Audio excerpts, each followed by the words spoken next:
Someone in the police, I believe, has risked my life and my family's lives.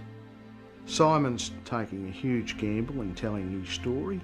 You don't know whether you're going to turn a corner and get a handshake or a bullet, and I don't like that. Tonight, a unique insight into the frightening world of Melbourne's gangland killings and police corruption. Simon Illingworth is a young detective sergeant who's spent the last 4 years working for Police Internal Affairs in Victoria, weeding out crooked police. He's been commended for his work and brought successful prosecutions against corrupt officers. But Simon Illingworth says he's been isolated, threatened and bashed, not by crooks but by other policemen.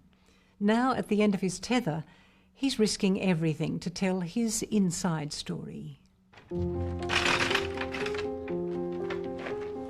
Simon seems to be on a journey to nowhere in a way at the moment, because I think he doesn't quite know what the future holds for him. The city brings back memories. It does bring back a lot of the bad memories. A suspended police officer is alleged to have provided a gun, which was later used in one of Melbourne's underworld murders. You turn on the radio, you can't get away from it. You know, there's corruption. Those sorts of things just continually bring back, you know, what you're about. For completely unselfish reasons, Simon put his life at risk. He didn't know that it would be as severe as it was. But he didn't do it for himself. Yet his entire life has been completely changed as a result of it.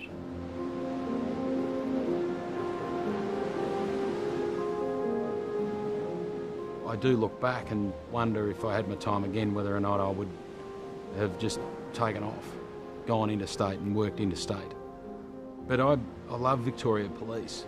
I like surfing here. I love this place.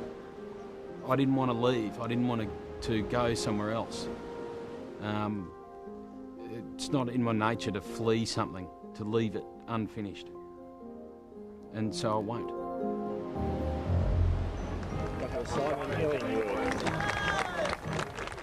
When Simon first started in the police force, Victoria was thought to be the best police force in the whole of Australia. Absolutely no corruption at all. I was 19. I'd come straight out of the surf into the academy. It looks pretty naive, I suppose. You know, it was something that was worthwhile. I mean, it sounds corny, but when you get interviewed for a police career, you say, I want to help the community. And I still believe that.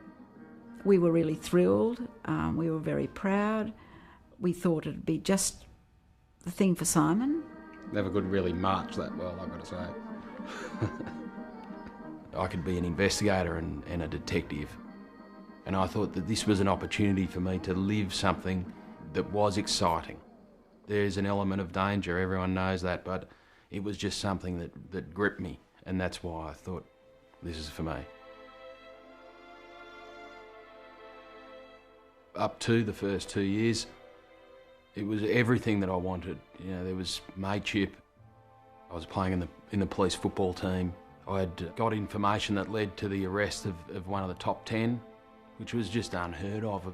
I saved 2 young kids out of a burning building. It was a dream come true. Everything was great. It was the job that everyone should do. 2 years in, and I ran into corruption. I'd like you all to meet the new sergeant. Early in Simon's career, he was rostering duty with a sergeant who'd been newly promoted from the armed robbery squad, who came to the station with a high profile. Constable Illingworth, nice to meet you. We thought, this guy's a legend. He was what I wanted to be. I wanted to become, you know, a gun detective. He asked me to take him around where the card games and the gambling took place. Okay, gentlemen, I'd like to see all your hands on the table. We went in there and I started writing everyone's name down and told them to leave the money on the table. I'm sure you wouldn't want to break the law. And all of a sudden the till's ringing behind me and there's money being stuffed into a pocket. And I didn't want to look back because I knew who it was.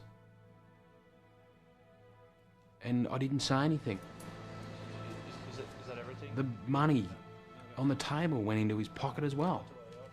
I was compromised. I didn't even get a choice in it. And I thought, well, what's going to happen now? He's going to offer me half. I mean, thankfully, not only was he a thief, but he was greedy as well. And he didn't offer me half. We drove off. We went to the armed robbery squad. And he asked me to grab a bag off the lockers. And the bag was really heavy. And I knew, I didn't even have to look in it. I knew there were guns in it. Nothing is that heavy. I didn't know what to do. And then he picks his own night shift crew, as they do. You know, you pick the people you can trust, no doubt. And of course, who can he trust? He can trust me. Because I was willing to just, you know, passively take part in it, I guess. Which isn't me. Because I've always had the strength of character. But I was becoming someone that I wasn't. We ended up on this night shift, and he'd hatched a plan to kidnap a criminal. He talked about having put a boiler suit and a balaclava on. He spoke about a quarry, taking him to a quarry, and then I asked him what he was going to do, and he made this, you know, boom. And this was going to be an execution.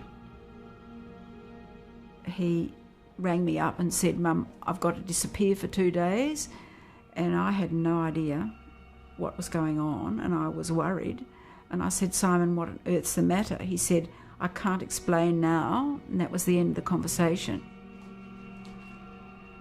Everything was going through my head. Do I get out of the police force and just pretend that this plan had just never happened? Or do I stick true to what I said when I was getting into the police force?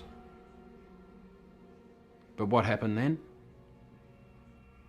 I went to Internal Affairs and I made a statement.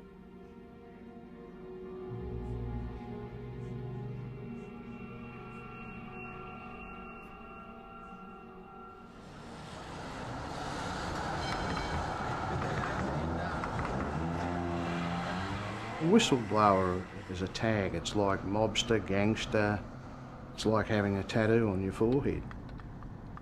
All the criminals that you've locked up, all the times where you've put your life on the line for someone, that becomes incidental because you're a dog.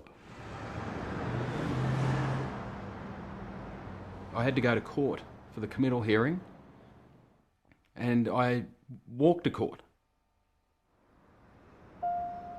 because I guess the situation was that no one wanted to drive me there. And I walked up and stood there whilst all the other police, detectives from the squads or places where he'd worked stared at me like I was some sort of a freak. And then one of the police took it to another level and pointed at his forehead and went boom in my face.